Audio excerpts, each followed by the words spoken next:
Welcome. Good morning. I'm Amy. Welcome to our farm. How you doing, Amy? Open the Gate is a really special program. You're bringing folks out that have been in some type of transitional program in rescue missions, but they haven't quite experienced this yet. This level of vulnerability in terms of emotional vulnerability, telling your story. And they haven't been involved in the power that comes from having it told well. Feel the pressure on my chest, taste the regret on my breath. Search of second chances that I haven't given myself yet. Tell myself that I won't cave. I don't want this thing I crave. Won't you take this pain, speak my name, and open up the gate? Don't wanna be. It's a tricky thing when you write a song. You're writing someone's story, and it's really a tall order because you don't want to offend them. You also want to honor them, and again, trying to walk that fine line of something that honors and inspires them and completely validates what they've gone through. To write with someone who has not only a lot of life behind them, but a difficult life behind them and a difficult story. Like, that's kind of the ultimate as a writer, to be able to kind of divine from a difficult circumstance something that brings healing. So I'll walk this road through hell to the sound of a broken bell.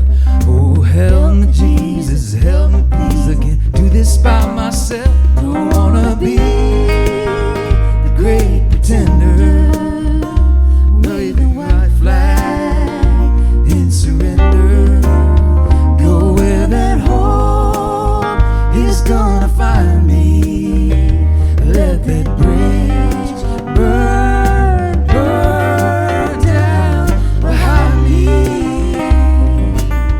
As everyone was sharing their stories, one of the things that kept coming up was they were talking about a lot of times, oh man, I did that and I burned this bridge. And it was a common theme with pretty much everybody. And after they left and Cindy and I went over to the truck to write, and we were just talking about that the idea of burning the bridge is so often connotates you did something terrible and you can never go back there.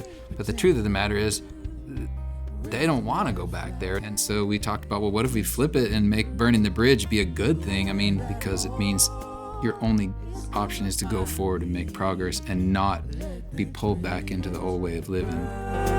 Burn down behind me. Got into the dealing of the drugs and the using of the drugs and the fast life, and my life was just destroyed by drugs. The idea of co-writing with people who are coming from a difficult journey, that is some fertile ground. Some needles find a groove. Inject your soul with some rock and roll and make you move. And so for me, it was a great fit because I actually do a songwriting workshop, oftentimes with people who are quite new at the process. I met with a group of gentlemen. They were all addicts, and it was really important to me to not brush by that story, because the good stuff comes from the pain. Some needles find a vein, and just for a moment, sister, you can kill the pain. My intention was to say, I heard your story. I listened to your story. But there's one part in that song that came out of the lips of one of those people. And my relapse saw me coming.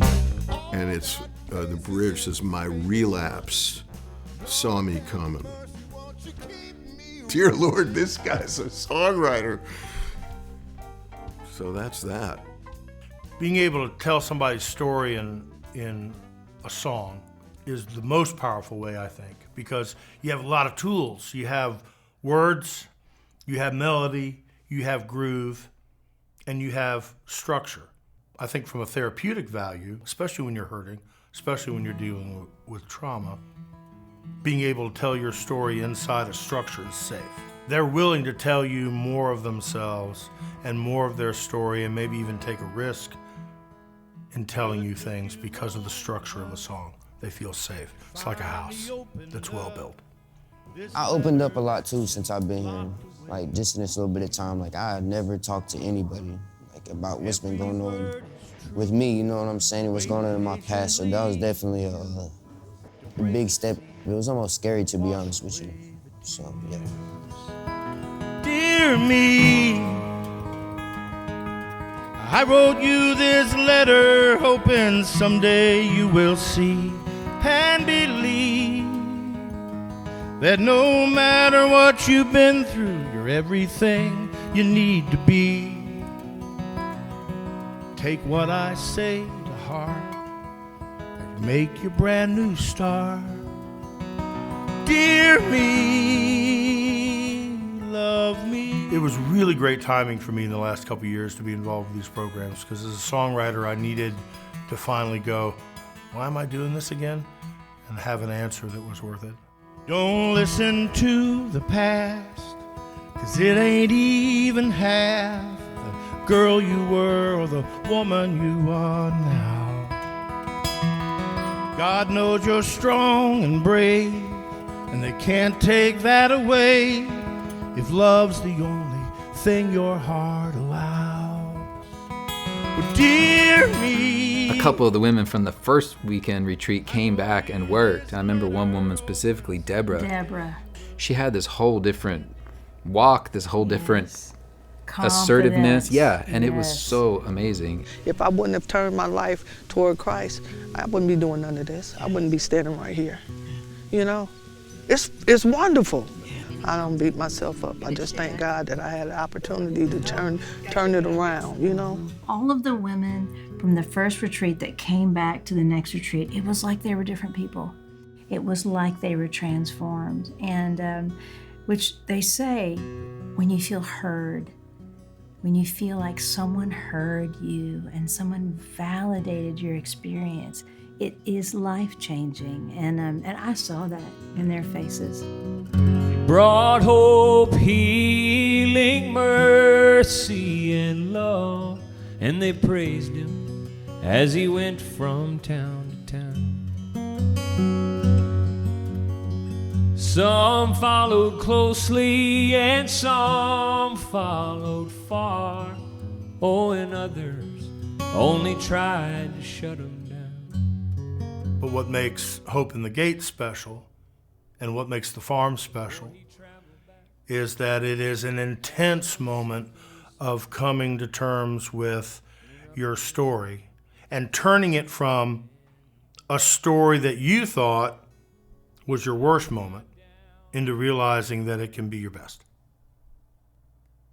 And if everything goes like it should go, that's what happens.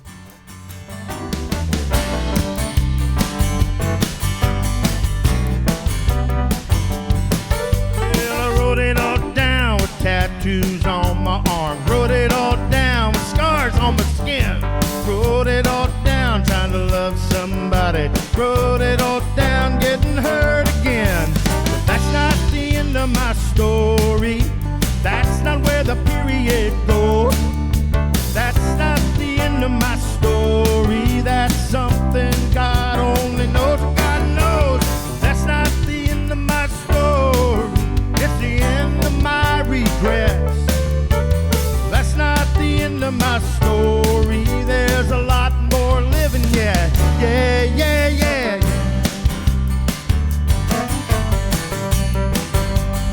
Yeah, yeah, yeah, yeah.